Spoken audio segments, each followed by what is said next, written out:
Let us orbit Earth. A new form of life takes root on the International Space Station.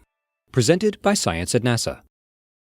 It's spring, and all around the Northern Hemisphere, gardeners are planting seeds, tilling soil, and watering crops. Imagine a gardener's surprise, however, if water from the hose, instead of hitting the soil and sinking in, floated up to the sky. Or if the soil itself rose up from the ground and fled the garden. That's exactly the kind of dilemma astronauts aboard the International Space Station have faced for years.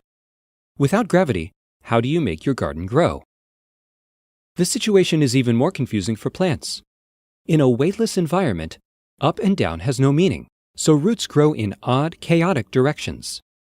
Shoots that emerge from the soil in search of the sun find instead a cold, metallic lamp that never rises or sets.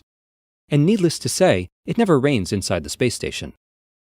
On April 18th, SpaceX's Falcon rocket, carrying the Dragon cargo spacecraft, blasted off from Cape Canaveral in Florida with a possible solution to these problems.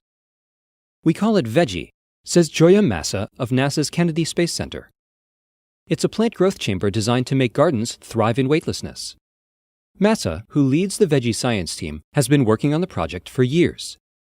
Veggie's heritage traces back decades to experiments with plants on board the Russian space station Mir and NASA's space shuttles. In all that time, NASA astronauts have never tasted homegrown food in space, but that could soon change. Our first crop will be a variety of lettuce called Outregeous, says Massa. It is delicious. Veggie solves the problems of weightlessness using plant pillows. Basically, these are bags of, quote, space dirt and slow-release fertilizer, explains Trent Smith, the Veggie project manager at Kennedy. Wicks inserted into the bag draw water into the soil where it cannot float away. In addition to guiding water, the wicks act as a kind of gardening stake. The wicks are where we glue the seeds, continues Massa. We have to be very careful to orient the seeds so that roots grow down into the soil and shoots pop out of the bag. When the shoots emerge, they find an array of LEDs shining overhead, providing light for photosynthesis and a sense of direction to keep the shoots moving up.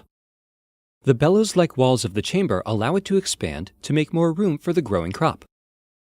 Pictures of Veggie often show the chamber flooded with a mixture of red and blue light. That's the color of light plants use most for photosynthesis. We're just giving them what they want, says Smith.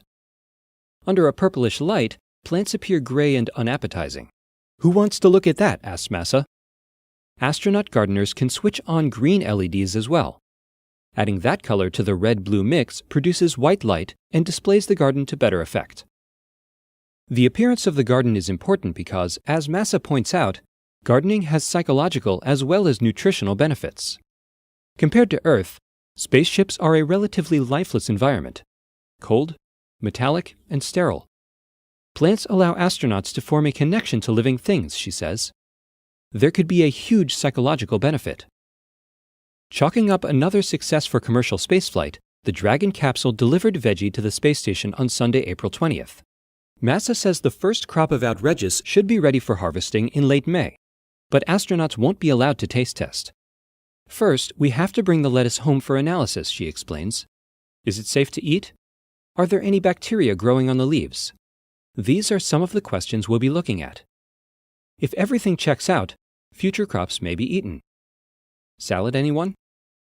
For more delicious news from Earth orbit and beyond, visit science.nasa.gov.